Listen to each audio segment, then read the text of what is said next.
The men going their own way, or MGTOW lifestyle, is really all about liberation and integrity. Before I go into my critical analysis of MGTOW ideology, though, I want to explain why I support men going their own way. I'm a big supporter of truth and honesty and freedom, to be honest. As such, I do resent the way that men are trained to censor themselves around women and to pander to feminine sensibilities. I also support MGTOW because I believe that actions speak louder than words. And I know that similar forms of collective action, such as a workers' strike or a consumer's boycott, can be an effective way to negotiate and create change. So I'm going to begin by briefly outlining the context of the MGTOW dilemma as it has been presented in popular American culture. In this classic Seinfeld scene, we see the inner struggle that Jerry Seinfeld experiences between what his rational brain knows is good for him and what his primal instincts are telling him to do. He knows that he finds this particular woman to be repulsive and incompatible with him in just about every way, but yet he feels a strong sexual attraction to her. And so his brain and his penis are engaged in a chess match, as if they are each trying to plan and anticipate each other's moves in order to ultimately gain control over Jerry Seinfeld. And in the end, his brain wins. This inner struggle is something that men can easily relate to. In the Oscar-winning movie, American Beauty, Lester Burnham has a rude awakening one day, as he realizes that he truly hates his life and that he can't continue with it because he's living a lie. And he finally decides to be honest and to go his own way. I love that movie, and the Lester Burnham character. It made a big impact on me. That was a truly inspirational story of a man who converted to the MGTOW lifestyle, and inevitably found himself at odds with his society. But he was still very happy because he could finally just be himself. There's also Bill Maher's famous comedy sketch about the plight of the domesticated male. Please, it is not anti-woman just to talk about women, okay? And we're going to do it now. Because when I say this is a feminized country, first of all, understand that I get it, that there are millions and millions of women who are steely-eyed realists, and millions of men who are anything but. However, for lack of a better term, I would say that the feminine values are now the values of America. Sensitivity is more important than truth. Feelings are more important than facts. Commitment is more important than individuality. Children are more important than people. Safety is more important than fun. I always hear women say, you know, married men live longer. Yes, and an indoor cat also lives longer. It's a furball with a broken spirit that can only look out on a world it will never enjoy, but it does technically live longer.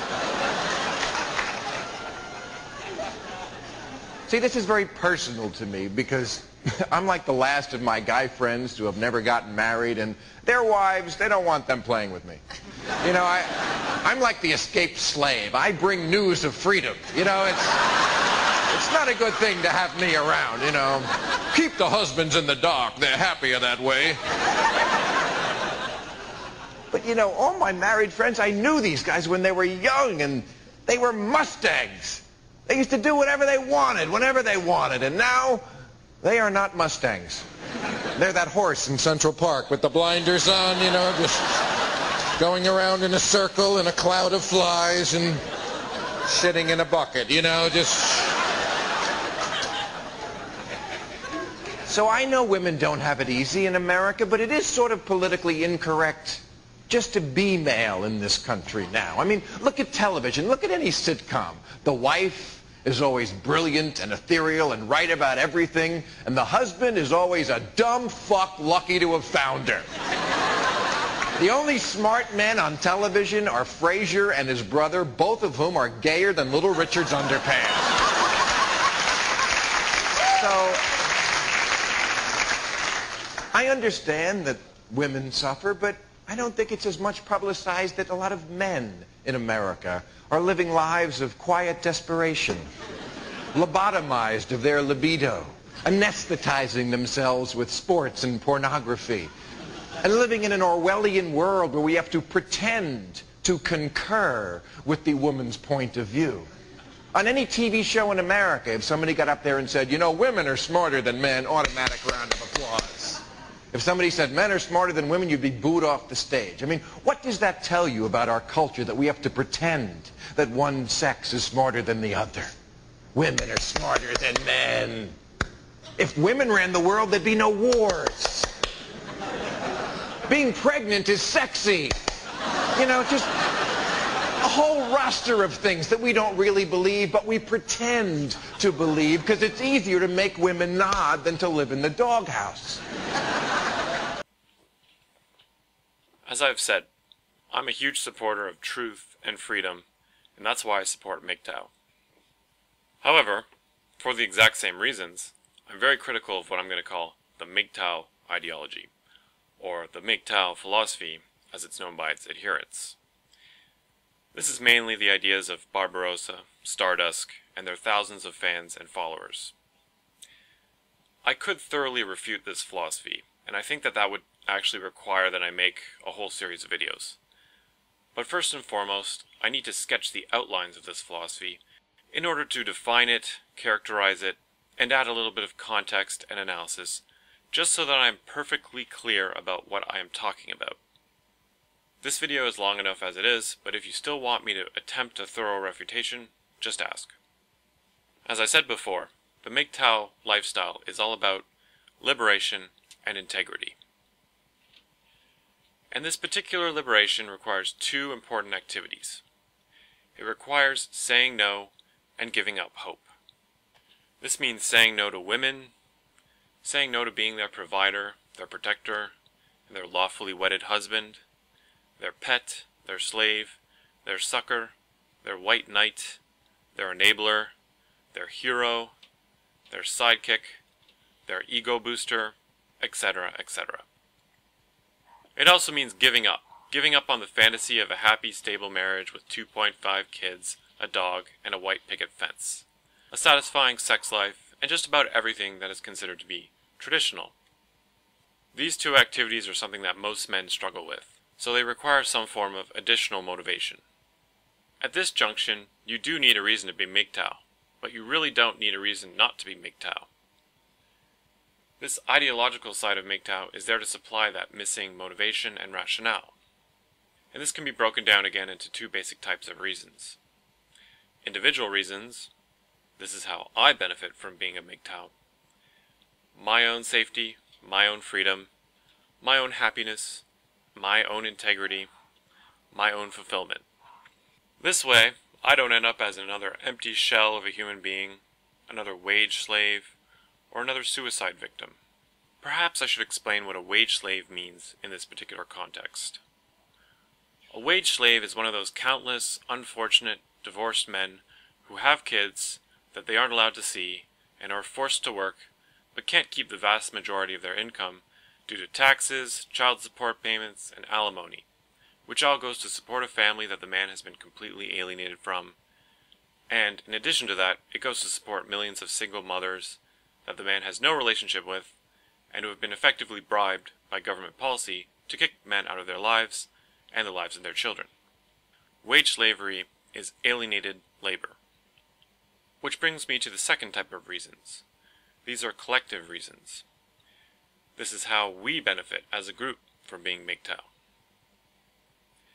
That is through empowering men, through collective bargaining and negotiating with women, through men going on strike, through boycotting relationships with women, through maintaining solidarity with other men, through altering society, through collective consciousness raising, through taking the red pill and choosing to acknowledge the ugliness and isolation of the cold, harsh reality that most people find too disturbing to even talk about, or even think about, through liberating other men from their exploitation at the hands of women, and also through liberating women from their dependence on the labor and sacrifice of men. The individual reasons give MGTOW ideology a distinctly libertarian flavor, and the collective reasons give it more of a Marxist flavor.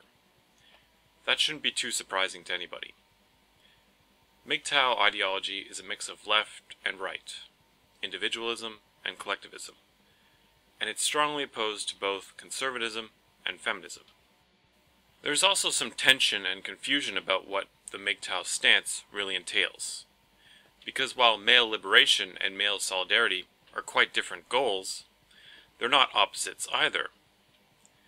Liberation and freedom can often promote unity and solidarity, and unity and solidarity, in turn, can often promote liberation and freedom. This MGTOW ideology stems from this MGTOW struggle against human nature, as well as the MGTOW struggle against current social norms and taboos, in order to promote the MGTOW way of life. So on the one hand, the MGTOW ideologue is at war with his own sexist instincts. The reality is, try as we may to deny it, we're all sexists, in a sense, because we're all animals. Why do I say that? Because sexual segregation is both natural and universal. Women tend to have mostly female friends and female role models, and men tend to have mostly male friends and male role models. Heterosexual orientation is both normal and natural, and people do still make babies the old-fashioned way, by having sex. This is all the sort of sexism that we just take for granted. Generally speaking, women also understand each other more easily, and men understand each other more easily, due to greater similarity and greater familiarity. Men treat men and women differently, and women also treat men and women differently. Not better, not worse, just differently. I could explain exactly why I say that. I've done that in other videos, but for the sake of brevity, I won't do that here. However, it's also very easy to cherry-pick the facts and use misleading analogies in order to arrive at the conclusion that one sex, or the other, actually does have it worse, even though it's really not true. Human beings are all motivated by the same primitive needs for survival, security, and love. In my opinion, it's much better to try and tame and work with our inner beast than it is to work against it, or to try to destroy it, or deny its existence. And it's very important to remember that it is not only those other people who are animals. You're an animal too. Having said that, not everyone is equally tame and civilized, even though we all share the same primitive instincts.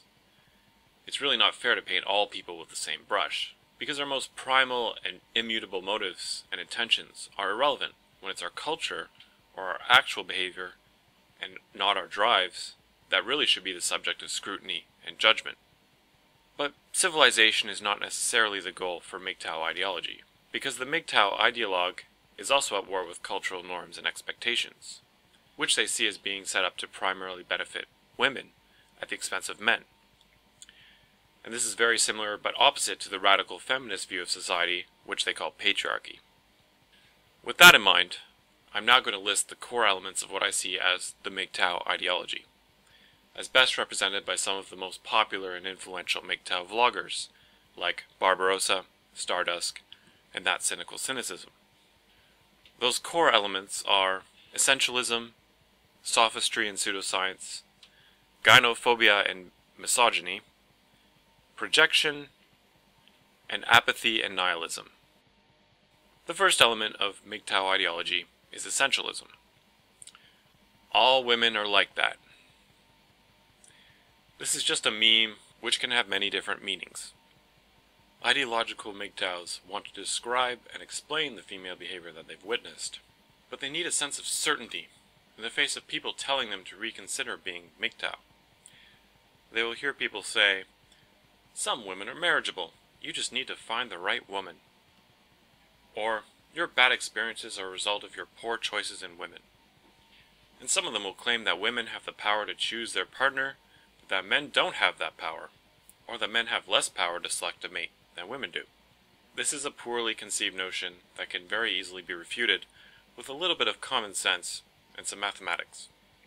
Ideological MGTOWs are quick to generalize from their particular experiences with women to all women, and when anyone tries to bring this fact to light, they identify that as NAMGTOWALT, which stands for Not All Women Are Like That, and dismiss it, as if recognizing a valid argument and then giving it an acronym like NAMGTOWALT is somehow a refutation. All women are like that. That is the implication of this line of thought. Like what, you ask? Well, we can't really be sure about what exactly. That depends. But we can be sure that all women are like that, whatever that is. You see, MGTOWs have to give up on marriage and kids, and the idea that not all women are like that threatens to give them some hope, and perhaps more disappointment down the road.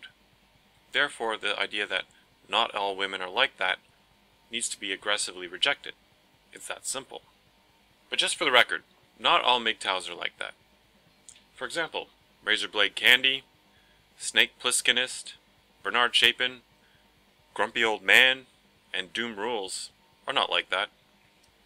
Again, I'm not generalizing about MGTOWs, I'm just talking about the overall MGTOW ideology that has become very popular and noticeable in the manosphere over the past 5 years. The second element of MGTOW ideology is sophistry and pseudoscience. The root cause is this incoherent, unfalsifiable concept. No politics allowed. You see, in theory, you could easily be both an MRA and a MGTOW. You could swear off of marriage and kids, and also fight against misandry, Marxism, and radical feminism. Why not?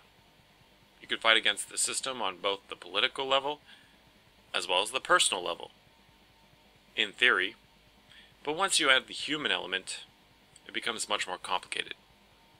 For those who have really made up their mind and are truly devoted and dedicated to the MGTOW lifestyle, there's just no motivation to be an activist. Ideological MGTOWs see activism in politics as a harmful distraction. Activism is, for these ideologues, a total waste of time and effort. MGTOW is the only way to go. On the personal level, activism threatens to give men hope for restoring fatherhood, the nuclear family, fairness in family court, etc. And on the political level, focusing on Marxism and feminism takes the focus off of men rejecting women and marriage en masse as the solution to these imbalances. It's not that ideological MGTOWs agree with feminism. They generally think that feminism is a total bunch of lies and nonsense. But they don't view it as a real problem. And this is where they apply sophistry and pseudoscience.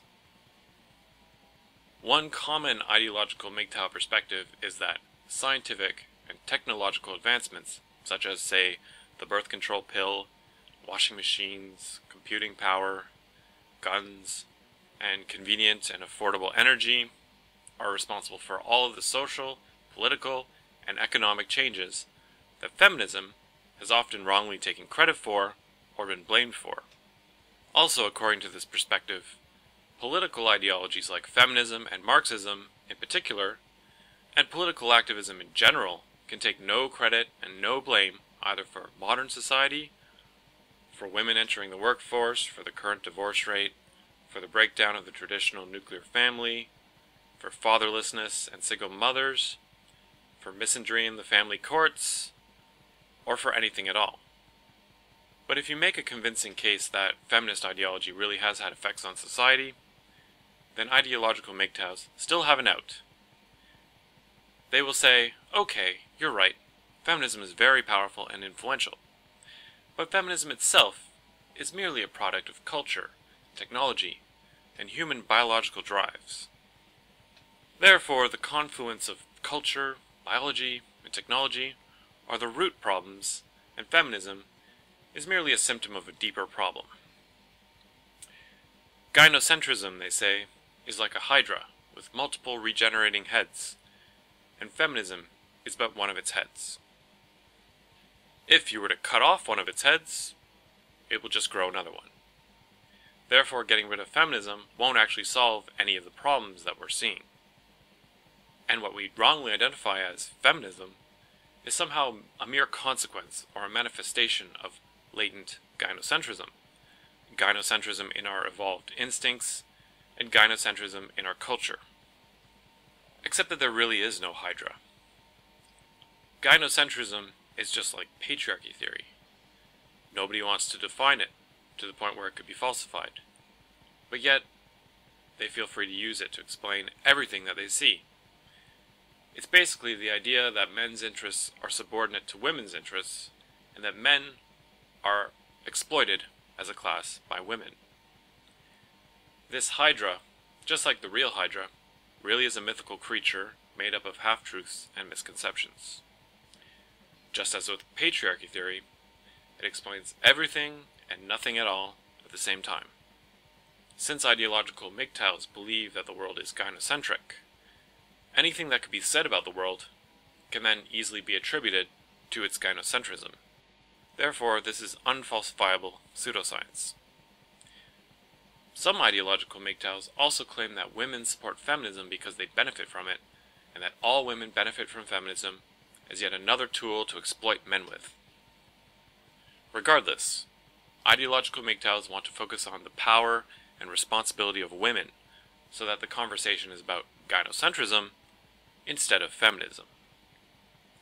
They will also say that there is no difference between the political right and the political left, because they're both equally gynocentric.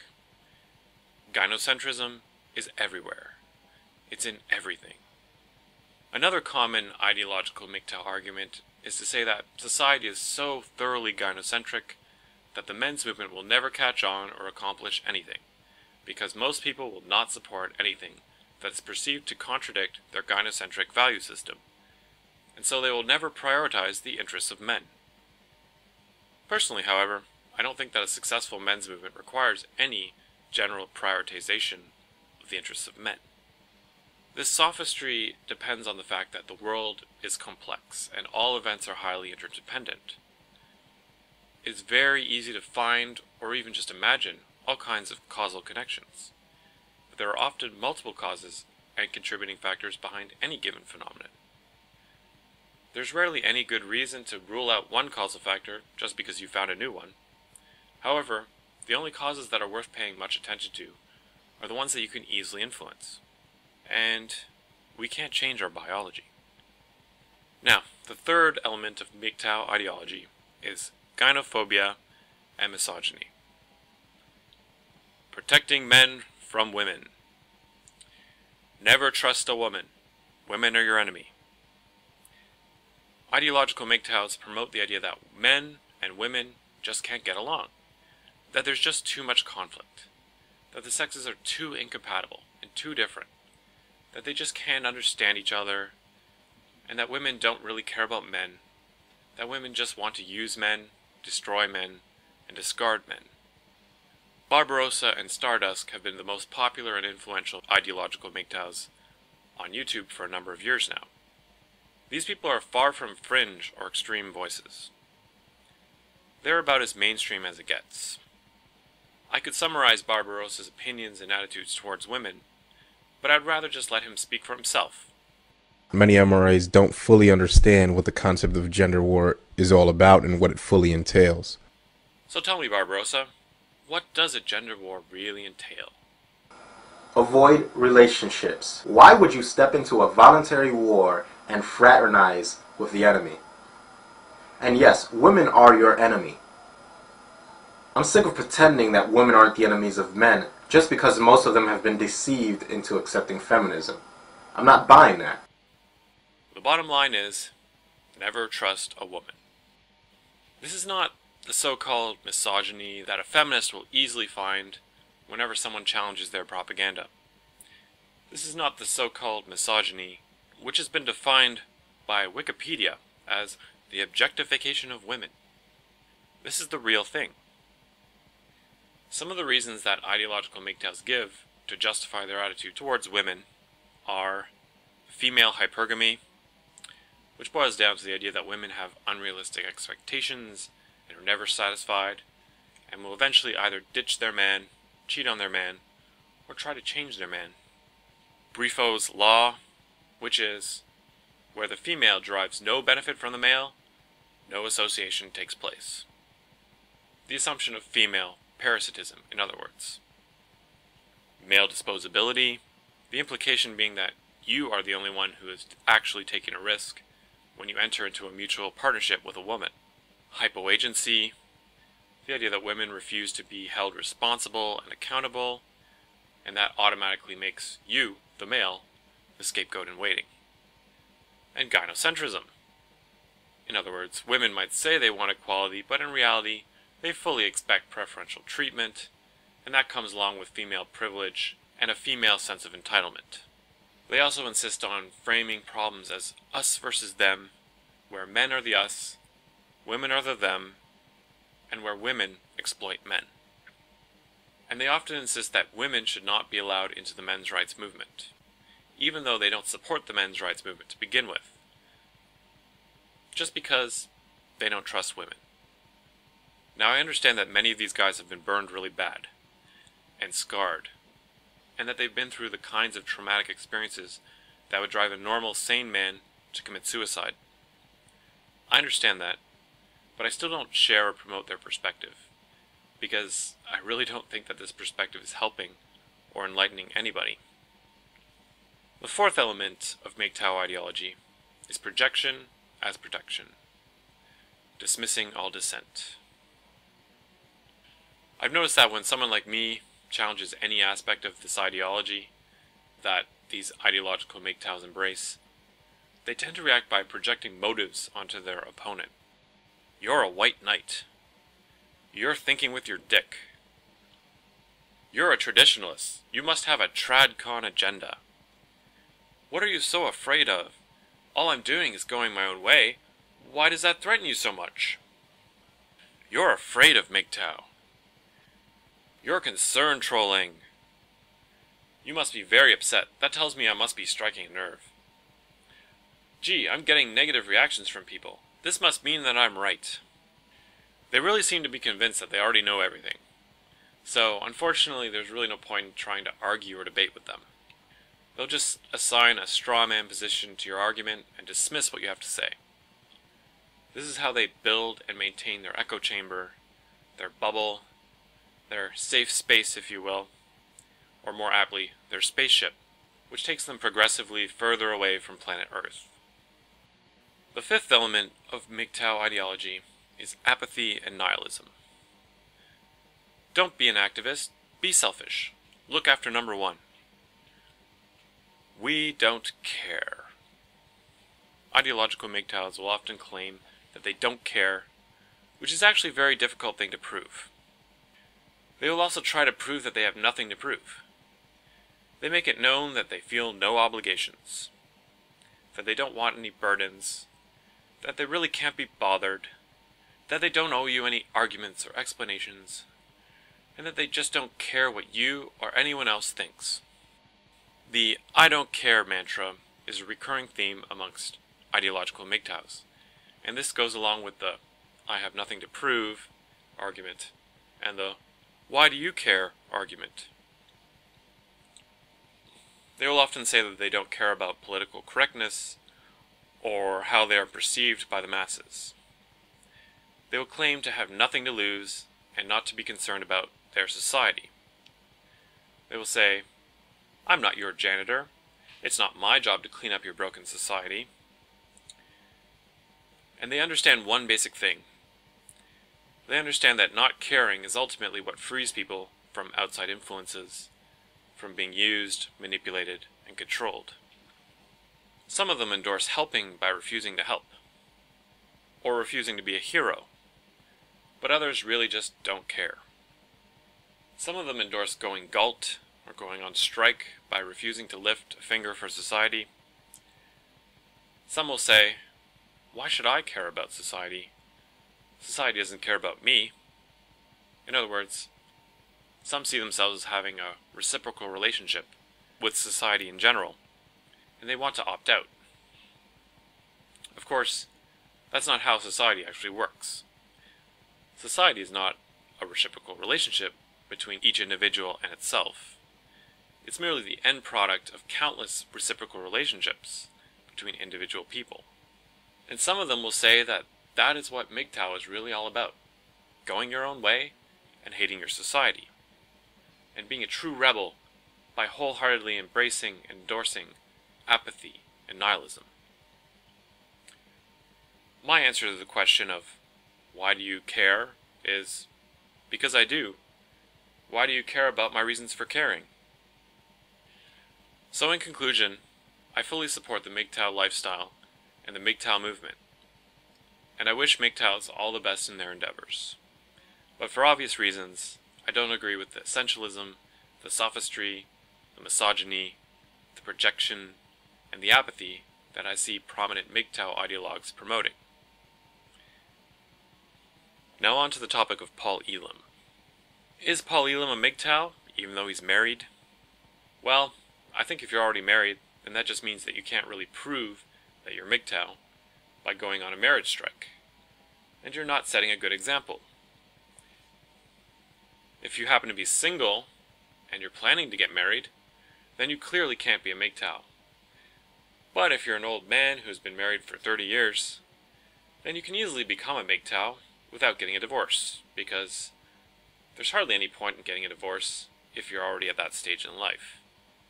The only reason that you would want to get a divorce would be if you wanted to remarry.